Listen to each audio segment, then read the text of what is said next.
जय श्री कृष्णा। हमारा शबरी का प्रसंग चल रहा है और ये मातंग ऋषि के बारे में कल बताया था कि किस प्रकार उन्होंने शबरी को अपना लिया था और उन्हें एक वरदान दिया था कि तुमसे मिलने के लिए राम स्वयं इस कुटिया में आएंगे। शबरी जानती थी कि उनसे मिलने तो कोई भी नहीं आता, तो फिर राम जी कहाँ से आएंगे, परंतु उसे अपने गुरु रूपी पिता की बातों पर इतना विश्वास था कि उसे लगता था कि अगर उन्होंने कहा है तो ऐसा सत्य होगा। और फिर शबरी उनका खूब इंतजार करती रही। शबरी अपनी कुटिया को साफ सुथरा करती, रोज बेर तोड़कर लाती और फिर ये सोचकर उन्हें चखती कि कभी न कभी राम आएंगे और वे उनके बेर खाएंगे, क्योंकि मातंग ऋषि ने कहा था कि ना जाने वो कौन सा दिन होगा जब प्रभु स्वयं उसकी कुटिया में आएंगे। बस ऐसे ही वे प्रभु का इंतजार करती रहती। शबरी हर रोज बेर लाती और एक दिन वह दिन आया कि प्रभु स्वयं ही उसकी कुटिया में आ गए। शबरी ने उन्हें बेर खिलाए। कहते हैं लक्ष्मण जी ने कहा कि ये कैसी है जो आपको जूठे बेर खिला रही है, और वह फिर बेर वहां गिरा दिया। राम जी ने भी अपनी बेर खाकर वहां अपनी गुटली को गिरा दिया, और जहां उनकी गुटली गिरी वहां संजीवनी बूटी जिससे श्री राम लक्ष्मण जी को बचाया गया, उसी जगह पे वो उसी गुटली से वह संजीवनी बूटनी बनी थी। ये बता रहे हैं कि किस प्रकार लक्ष्मण जी ने उन्हें निरादा था और फिर श्री राम जी ने उसी के ऊपर अपनी गुटली गिराई थी, ये बतलाने के लिए कि जितना प्यार शबरी ने उनसे किया था उतना प्यार कोई भी उनसे नहीं कर सकता, क्योंकि शबरी ने सच्चे हृदय से उन्हें झूठा बेर नहीं अपितु ये सोचकर बेर खिलाया था कि कहीं वह बेर खट्टा ना हो, कहीं प्रभु उसका द्वारा खिलाया गया बेर कड़वा ना हो। यही सोचकर वह प्रभु का बेर चखती थी। प्रभु कहते हैं कि उनके भक्त जो उनसे सच्चा प्रेम करते हैं, प्रभु को भी वह अति प्रिय है, और प्रभु उनकी भक्ति को यश दिलाने के लिए हर वह कार्य करते हैं जो कि उन्होंने शबरी के साथ किया था। प्रभु कहते हैं कि किस प्रकार उन्होंने कई बार कई भक्तों को ऐसे मुक्ति दिलाई है। शबरी को उस सरोवर में स्नान कराया गया, फलतः सरोवर का जल शुद्ध हो गया। राम ने शबरी का उद्धार किया। राम का दर्शन करती हुई शबरी प्रभु में ही विलीन हो गई। अब रघुनाथ जी ऋषिमुख पर्वत के समीप आए और वहां सुग्रीव जी रहते थे। वहां प्रथम तो हनुमान जी से मिलन हुआ। हनुमान जी से उनका परिचय जाना और सुग्रीव से मैत्री करा दी। हनुमान जी ऐसे थे जो ना जाने कब से श्री राम की अपने प्रभु के आने की प्रतीक्षा कर रहे थे। जब तक ईश्वर से जीव की मैत्री नहीं हो पाती तब तक जीवन सफल नहीं हो पाता, परंतु जब वह उसे अपना मित्र बना लेता है, जैसे कि हनुमान जी ने श्री राम जी को अपना मित्र बना लिया था, फिर उसके बिना उसे कुछ भी और नहीं भाता। राम नाम तो अमृत से भी श्रेष्ठ है। राम नाम भव रोग की औषधि है। जब तक हनुमान जी सिफारिश नहीं करते तब तक प्रभु किसी को कुछ नहीं देते। इसीलिए हनुमान चालीसा का हमारे यहाँ बहुत महत्व बतलाया गया है। कहते हैं हनुमान जी जिसकी सिफारिश प्रभु से कर देते हैं, फिर प्रभु उसे तुरंत ही अपना लेते हैं। जीव कितने भी पाप करे परंतु प्रभु अपने जीव पर दया ही करते हैं। जीव यदि ईश्वर से मैत्री कर ले तो फिर वीर उसे अपना ही लेते हैं। जीव को सब कुछ देने का प्रसंग आता है तो सोच विचार के लिए प्रभु कुछ भी अपने पास नहीं रखते। वे केवल जीव के भाव देखते हैं। मैत्री परमात्मा के साथ करो तो परमात्मा से उत्तम कोई मित्र नहीं है। हनुमान जी ब्रह्मचार्य के स्वरूप है। ब्रह्मचार्य की मैत्री जितेंद्र है और हमें ये बतलाते हैं कि किस प्रकार प्रभु को पाने का सरल मार्ग क्या है। हनुमान जी को अगर अपना मित्र बनाना है तो फिर उन्हें राम जी की स्तुति सुनाते रहो। जब हनुमान जी राम जी की स्तुति सुनते हैं तो हनुमान जी प्रेम मुग्ध हो जाते हैं और तुम्हें शीघ्र अपना लेते हैं, और फिर प्रभु से भी तुम्हें मिलने की सिफारिश करते हैं। लेकिन अगर तुम प्रभु के भक्त की सिफारिश ना करो, अगर तुम प्रभु के भक्त से प्रेम ना करो तो फिर प्रभु तुम्हें नहीं मिलते। इसीलिए मैं बार बार कहता हूँ, बार बार प्रभु के भक्तों का के बारे में बतलाता हूँ कि अगर प्रभु के भक्तों का नाम भी ध्याओ तो फिर प्रभु तुम्हें शीघ्र मिल जाते हैं। परमात्मा के साथ अगर तुम परिपूर्ण मैत्री कर लो तो प्रभु तुम्हें अपने हृदय में विराजते हैं। हनुमान जी के पूछने पर राम जी अपना परिचय दिया। हनुमान जी ने प्रणाम करके स्तुति की और कहा, वानर राज सुग्रीव कहते हैं कि आप अगर उनके साथ मित्रता कर लीजिए तो वह फिर आपको सीता माता को लाने में अतिशय आपकी मदद करेंगे, परंतु उसके लिए आपको उनके भाई भाली से युद्ध करना होगा। अब तो प्रभु मान गए। आपने तो धर्म की रक्षा के हेतु अवतार धारण किए हैं। मैंने कोई अपराध नहीं किया, फिर भी आपने मेरा वध क्यों किया। ये उस समय बाली ने कहे जब प्रभु ने बाली का वध किया था। श्री रामचंद्र बोले, बाली तू अपना दोष देख। मैं क्या कहूँ, तू अपनी भाभी, अपनी बहन, अपनी पुत्र वधू जो कि तेरी कन्या के समान है। कहते हैं मनुष्य को कभी भी अपनी भाभी, अपनी कन्या, अपनी पुत्र वधू के साथ कोई ऐसे संबंध नहीं बनाने चाहिए, उस पर कुदृष्टि नहीं डालनी चाहिए, क्योंकि ऐसे को प्रभु कभी क्षमा नहीं करते। स्वदोष के कारण भाभी हमेशा हमारी बहन होती है। भाभी उस वह रूप होती है जिसमें हमें माँ को देखना चाहिए, हमें अपनी कन्या को देखना चाहिए। अगर भाभी छोटी हो तो वह कन्या का रूप है, अगर बड़ी हो तो वह माँ का रूप है। भाभी की उम्र को नहीं देखना चाहिए, अपितु उस रिश्ते को देखना चाहिए। कहते हैं जो मनुष्य अपने भाई भाभी से प्रेम करते हैं, अपने घर में कलह नहीं करते, अपने घर को सिद्धांतों के स्वरूप चलाते हैं, उस घर में वैसे भी ईश्वर का वास होता है। भगवान ने कहा है, जिस घर में रामायण पढ़ी जाती है, जिस घर में भागवत पढ़ा जाता है, उस घर से प्रभु कभी नहीं जाते। भगवान की बात सुनकर बाली ने सुग्रीव को प्रणाम किया और कहा कि तेरे कारण आज मुझे प्रभु के दर्शन हुए हैं। ऐसे थे हमारे श्री प्रभु राम। सुग्रीव बाली से कहने लगा, तुम्हारे कारण ही मुझे भगवान के दर्शन हुए हैं। यदि तुम मुझे घर से ना निकाल दिया होता तो मैं प्रभु दर्शन कैसे पाता। अगर तुमने मेरी पत्नी को न अपनाया होता तो फिर मैं कहाँ से प्रभु को मिलता। वैर और वासना हमारी मृत्यु को बिगाड़ते हैं, पर कभी कभी वह हमें हमें परमात्मा से भी मिला देते हैं। इसलिए अगर पाप करने के बाद हम अपने पाप के लिए क्षमा मांगते हैं तो फिर प्रभु हमें हमेशा क्षमा करते हैं।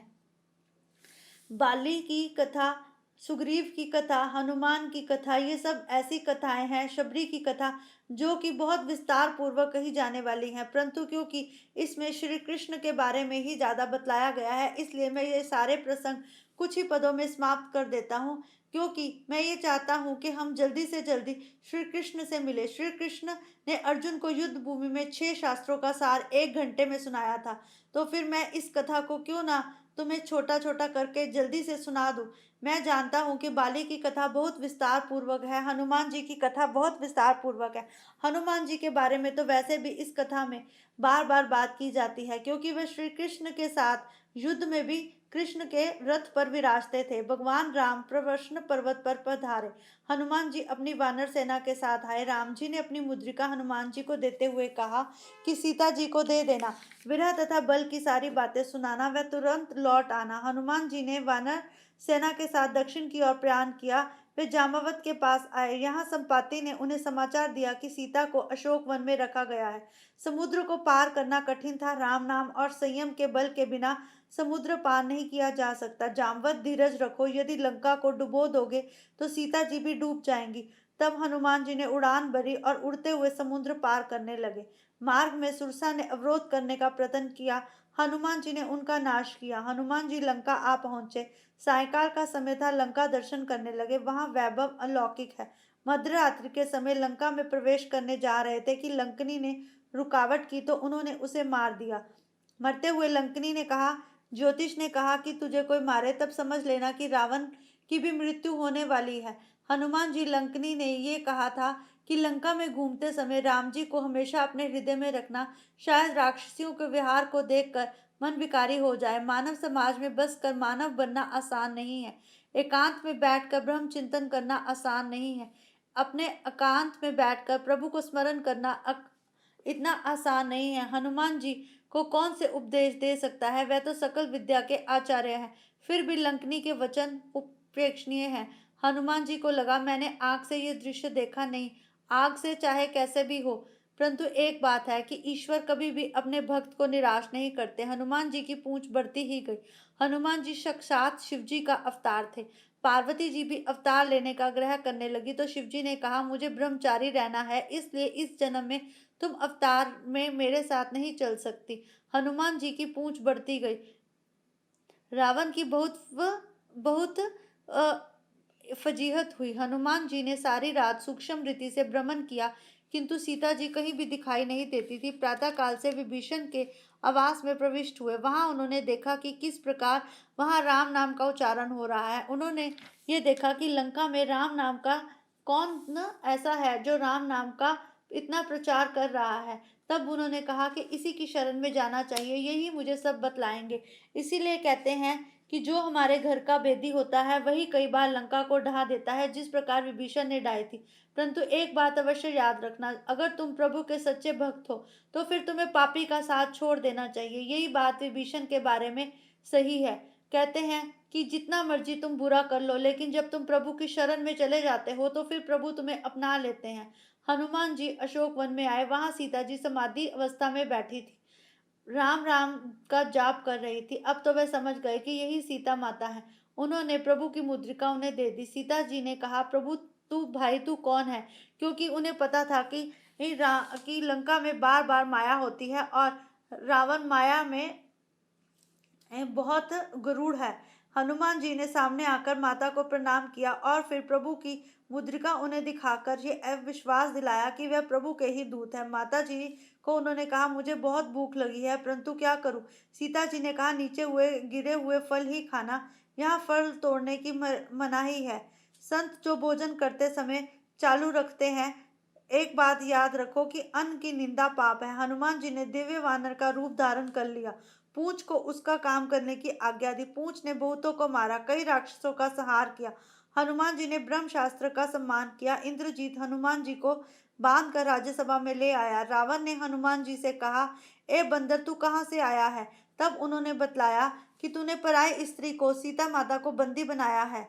तूने ये सही नहीं किया, अब तेरी लंका का नाश होगा। मैं तो राम का दूत हूँ, सीता माता को छोड़ दे। परंतु रावण कहाँ मानने वाला था, वह तो अहंकारी था। मनुष्य का अहंकार ही उसके नाश का कारण बनता है। उन्होंने कहा कि इसकी सारी शक्ति इसकी पूंछ में है, इसकी पूंछ को जला दो, क्योंकि दूध को नहीं जलाया जा सकता। तब उन्होंने घी तेल में उसकी पूंछ को डुबोया और फिर जला दिया। हनुमान जी ने कहा, इस पूंछ का तो यज्ञ हो रहा है। और वे मुस्कुराने लगे, अपनी मुख से जरा जरा हवा देते, फूंक मारते। और फिर क्या था, बस वहां किसी की दाढ़ी जल गई, कोई मनुष्य जल गया, और उन्होंने फिर ऐसा करते करते पूरी लंका को ही जला दिया। सीता जी प्रार्थना करने लगी, हे अग्निदेव, यदि मैंने अपने पति के सिवाय अन्य किसी पुरुष का चिंतन किया है, प्रतिव्रत का पालन किया है, तो आप शांत हो जाए। अग्निदेव चंदन से शीतल हो गए। लंका चल रही थी, क्योंकि सीता माता चाहती थी कि रावण का नाश उनके पति के हाथों ही हो, इसलिए उन्होंने लंका को शांत किया था। हनुमान जी ने समुद्र के किनारे आकर देखा तो उन्हें लगा ये अच्छा नहीं हुआ। अशोक वन अगर जल गया होता तो फिर मेरी सीता माता का क्या होता? अब उन्हें समझ आ गया था कि सीता माता ने ऐसा क्यों किया। वहां देखा, एक भी वृक्ष जला नहीं था, क्योंकि वहां राम नाम की इतनी महिमा थी। जहां राम नाम हो, जहां सीता माता हो, वहां कैसे आग जल सकती है? सीता ने आशीष दी, अष्ट सिद्धियां तेरी सेवा करेंगी और सारे जगत में तेरी जयकार होगी।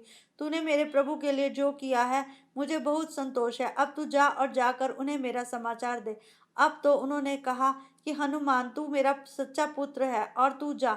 हनुमान जी वहां से जाने लगे तो ब्रह्मा जी ने उन्हें पराक्रम की सारी बातें पत्र में लिख कर दे दी। हनुमान जी इतने नम्र हैं कि कार्य का वर्णन स्वयं मुख से नहीं करते, इसलिए उन्होंने वह पत्र रख लिया। हनुमान जी राम जी के पास आए। लक्ष्मण ने पत्र पढ़कर राम जी को सुनाया। हनुमान जी ने कहा, प्रभु ये सब तो आपका प्रताप है, अधिकर मैंने तो मेरे पास क्या शक्तियां हैं? रामचंद्र जी ने कहा कि विजयदशमी के दिन प्रयाण किया है और समुद्र के किनारे आए हैं। उनका नियम था प्रतिदिन शिव जी की पूजा करने का। वहां कोई शिवलिंग नहीं मिला तो हनुमान जी को काशी से शिवलिंग लाने की आज्ञा दी। हनुमान जी को लौटने में देर हो गई तो उन्होंने बालू का शिवलिंग बना लिया और शिव जी की पूजा की। कहते हैं, नारायण बिन शिव की पूजा के नहीं रहते और शिव बिन नारायण की पूजा के लिए नहीं रहते। इसलिए नारायण और शिव का ऐसा योग बना कि उस जगत को रामेश्वर कहलाया। जो रामेश्वर के दर्शन करता है उसके कई पाप कट जाते हैं। इधर लंका में रावण ने नगर जनों की सभा बुलाई। विभीषण ने कहा, राम जी को शरण में जाकर सीता जी को सकुशल लौटा दो। रावण ने गुस्से में विभीषण को लताड़ दिया और निकाल दिया। धन है वह विभीषण जो लात खाकर भी बड़े भाई को वंदन किया और वहां से चले गए। मैं तो कहता हूँ कि मैं श्री राम की शरण में जा रहा हूँ। विभीषण ने लंका का त्याग कर दिया। विभीषण वानर सेना के पास गए। वे सोच रहे थे कि अगर इन्होंने मुझे ना अपनाया तो फिर मेरा क्या होगा। परंतु हमारे राम प्रभु की तो क्या बात है, वह तो पास आए दुराचारी को भी अपना लेते हैं। वह तो फिर उनका भक्त था। और फिर राम और विभीषण का मिलाप हुआ। हनुमान जी वकालत करने लगे। उनके हृदय में छल कपट नहीं था। सुग्रीव, विभीषण का स्वागत करो और यहाँ से लाओ। जब भी जीव मेरे सम्मुख आता है उसे करोड़ों जन्मों के पाप नष्ट हो जाते हैं। जो मनुष्य निर्मल है वही मुझे प्राप्त कर सकता है। सुग्रीव विभीषण को ले आया। विभीषण ने कहा, नाथ मैं आपकी शरण में आया हूँ। राम जी ने आसन से खड़े होकर विभीषण को गले से लगाया और इस प्रकार उसे खूब स्वागत किया और फिर उसे बैठने के लिए आसन दिया। रावण यदि शरण में आएगा तो अयोध्या का राज्य देकर हम सभी भाई वनवास करेंगे। समुद्र पर पत्थर का सेतु रचा गया, पत्थर पर राम नाम लिखने पर पत्थर तैरते हैं। राम नाम से यदि जड़ पत्थर तैर सकता है तो मनुष्य तैर सकता है। इसलिए कहता हूँ, जितना राम नाम रटोगे उतना ही प्रभु के समीप जाते जाओगे। पत्थर तक राम नाम का सुनकर तैर जाते हैं तो फिर मनुष्य क्या है। लेकिन एक बात याद रखना, अगर राम नाम लेते समय तुम्हारे मुख में या तुम्हारे मन में कुछ पाप है तो फिर तुम्हें पहले उनका त्याग करना चाहिए, तभी राम नाम की समर्था सच होती है। परंतु राम नाम जपते जपते कई बार हमारे पापों का स्वयं ही नष्ट हो जाते हैं। रामचंद्र जी ने लंका में प्रवेश किया, अंगद को विष्टि के लिए भेजा गया, अनेक राक्षस मर गए। लक्ष्मण ने कपट से इंद्रजीत का मस्तक उड़ा दिया। सुलोचना ने सती होना चाहा, उसने रावण से अपने पति इंद्रजीत के मस्तक की मांग की तो रावण ने कहा वह मस्तक तो राम के पास है जो उसके पास। तो सुलोचना ने कहा, मुझ उस शत्रु के पास क्यों भेज रहे हो, मैं सुंदर हूँ। सो कुछ अनर्थ हुआ। रावण रामचंद्र जी की प्रशंसा करते हुए कहने लगे, वह राम है, रावण नहीं। वे तुम्हें माता सा सम्मान देंगे, तुम्हारी स्तुति करेंगे। मैं उन्हें अपना शत्रु मानता हूँ, परंतु मैं इस अहंकार में आगे आ चुका हूँ कि मैं अब कुछ भी नहीं कर सकता। परंतु राम की शरण में जाओ, वह तुम्हें इंद्रजीत का मस्तक लौटा देंगे। कल बस यहीं से आगे जाएंगे। बस देखा है कि रावण किस प्रकार जानता भी था कि उसके विनाश का ही कारण है, परंतु वो अब ये इस रूप में इतना आगे आ चुका था क्योंकि उसके कारण बहुत सा विनाश हुआ था और वो नहीं चाहता था कि अब वह खुद माफी मांगकर फिर लंका को नहीं बचाना चाहता था, इसलिए ही उसने सुलोचना को वहां भेजा था। अब बस कल यहीं से आगे चलेंगे। जय श्री कृष्णा।